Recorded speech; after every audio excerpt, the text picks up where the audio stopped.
Hello সনাতনী বন্ধুগণ, প্রতিবারের ন্যায় এবারও আমিও চলে আসলাম মহুগায় বান্নি মেলাতে। প্রতি বছরের ন্যায় এ বছরেও মহা ধুমধামে এক বিশাল বান্নি মেলার আয়োজন করেছে এই মহুগাবাসী। আজকের এই দিনে বিভিন্ন জায়গায় বিভিন্ন রকমভাবে সনাতনীদের যখন এই বান্নি মেলা অনুষ্ঠিত হচ্ছে, তখন এই মহুগায় এই বান্নি মেলার সাথে সাথে হরিনাম সংকীর্তনের আয়োজন করা হয়েছে। এই নদীটির পার ঘেঁষেই মহুগাবাসীদের বসবাস, তাই ওপারের যে মহুগাবাসী যে সনাতনী ভাই ও বোনেরা রয়েছে, তারা যাতে সহজে এপারে আসতে পারে, এজন্যই এই বাঁশের বেড়াটি তৈরি করা হয়েছে। সকাল থেকেই এখানে অনেক উৎসবমুখর পরিবেশে বান্নির যে নিয়মকানুন পালন করা হয় সেটি পালন করা হয়ে গেছে।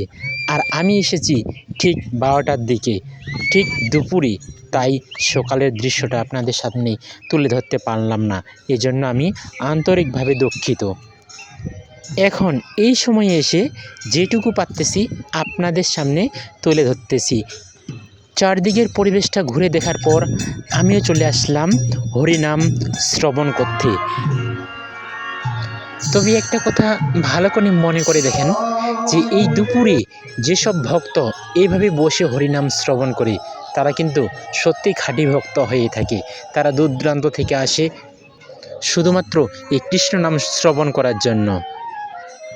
আমিও বসে কয়েক ঘন্টা কৃষ্ণ নাম শ্রবণ করার পর কৃষ্ণ নাম এই বৃন্দাবন ধাম থেকে বেরিয়ে পড়লাম। এই অনুষ্ঠানটি কিন্তু মহুগা শ্মশান বাড়িতে হয়ে থাকে, তাই শ্মশানের দৃশ্য আপনাদের সামনে তুলে ধরব না, তা কী করে হয়। তাই বাইরে বেরিয়ে শ্মশানের কিছুমাত্র দৃশ্য আপনাদের সামনে তুলে ধরলাম। বৃন্দাবন ধাম থেকে বেরিয়ে আবারও চারপাশের পরিবেশটা একটু ভালো করে দেখলাম, কারণ এক বছর পর আবার আসা হবে। এরই মধ্যে কত কি বদলে যাবে, কেউ বা এই পৃথিবীর মায়া ত্যাগ করে চলে যাবে, তা কেউ বলতে পারে না।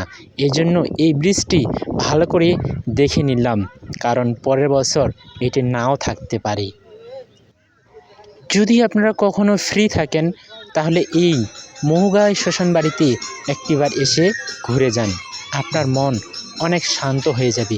কারণ এখানকার মনোরম পরিবেশ অতি সুন্দর, অতি মনোমুগ্ধকর।